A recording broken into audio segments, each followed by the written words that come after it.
The New York Yankees, they need a first baseman. They need one.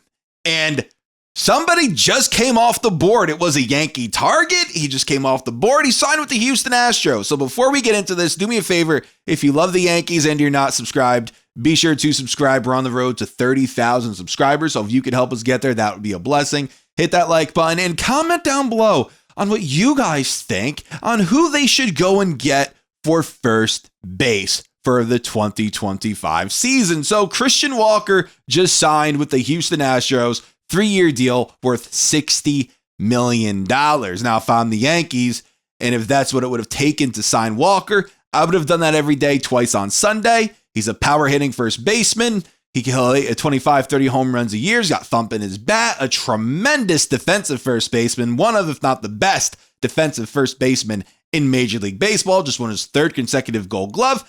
I would have gone to that length. I would have gone to 3 years if that's what it would have taken to sign Christian Walker. Now, a couple weeks ago, apparently the Yankees were, in fact, in on Walker, but then talk stalled out. Nothing came to pass, and eventually Walker signed with the Houston Astros. So why would talk stall out on Walker? Also, why wouldn't the Yankees go out and sign Pete Alonso?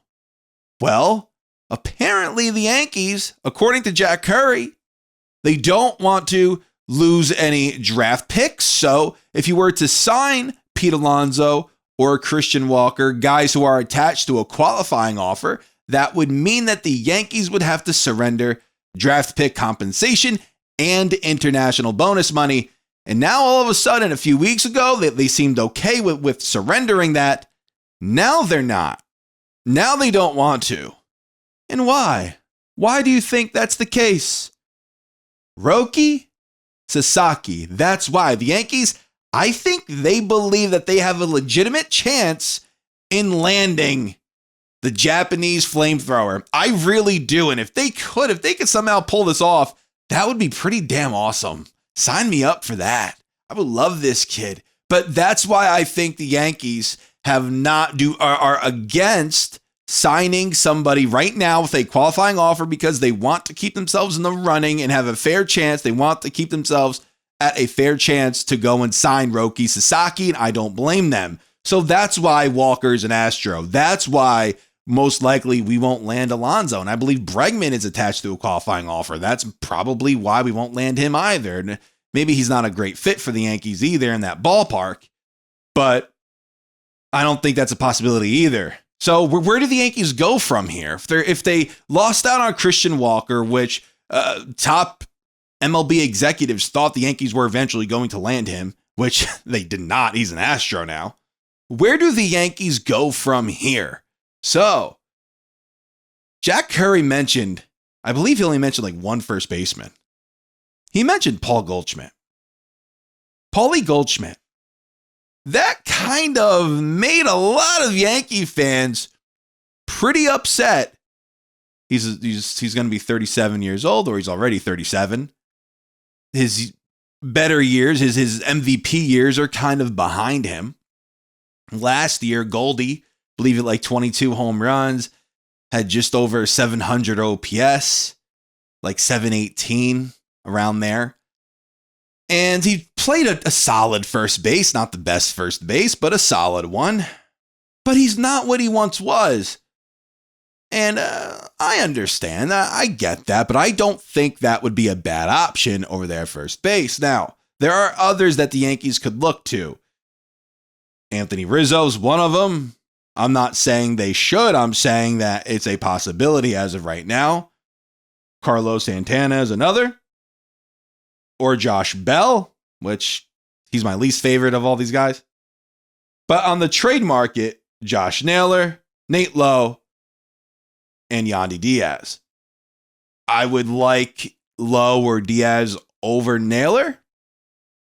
However, if you have to trade Arias or Maeda for Diaz, we could pump the brakes right there. I'm no longer interested, but I think Diaz would definitely fit here, for sure.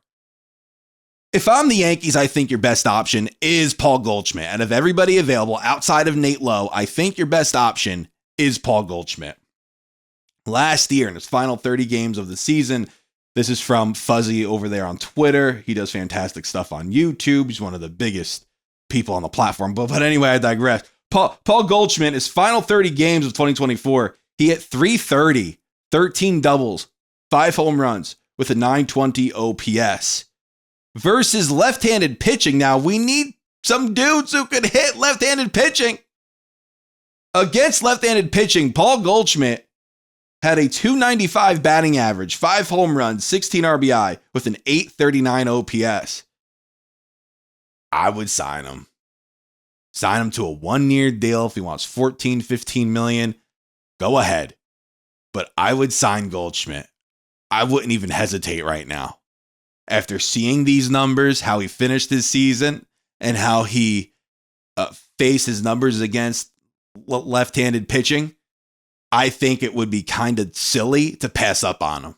Unless you want to go get Carlos Santana, I'm okay with that too. I know he's old, he's older too, but these guys can still play baseball. They show Santana just won his first Gold Glove at the age of 38 years old. He's going to be 39 April 8th. Switch hitter, still has power. He hit 22 home runs last year. I think he would be worth it too. But Paul Goldschmidt, if you look at his numbers, total numbers overall from last year, of course it's going to scare you. His first half was bad. His second half was very good. His final 30 games of the year were excellent. And against left-handed pitching, which the Yankees need help in that category, he was stupendous. He was wonderful. He was wonderful. And he still plays a solid first base. Keep this in mind too. We're only 2 years removed from Goldie being an MVP. 2 years.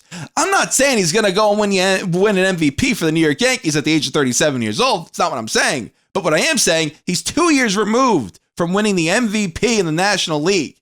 So, I think it's worth it. I think it's worth going and signing him to a 1-year deal. Truly do. If you could land him, I would maybe flirt with the idea of signing him to a 2-year deal. Call me freaking nuts. You won't be the first. Call me nuts. But I would maybe flirt with that idea.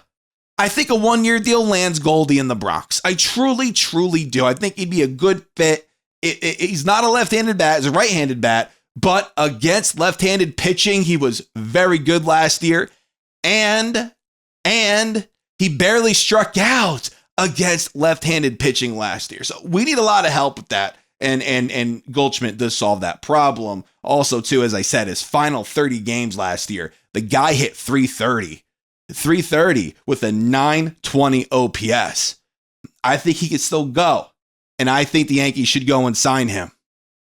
Now, if you don't sign him and you don't sign Santana, where do you go from there? I don't know. I guess the trade market. Imagine if they brought back Riz. Well, I wouldn't be upset with that, though. I still like Rizzo. I know a lot of you lost your patience with Anthony, but I still like him. So I have a soft spot for my fellow Goomba. I have a soft spot for him. So listen, let me know what you guys think down in the comments. Thank you guys so much for watching. More content coming. If the Yankees do happen to land a first baseman, I'll let you know if they do. So thank you guys so much. This is Joe, and until next time, signing out.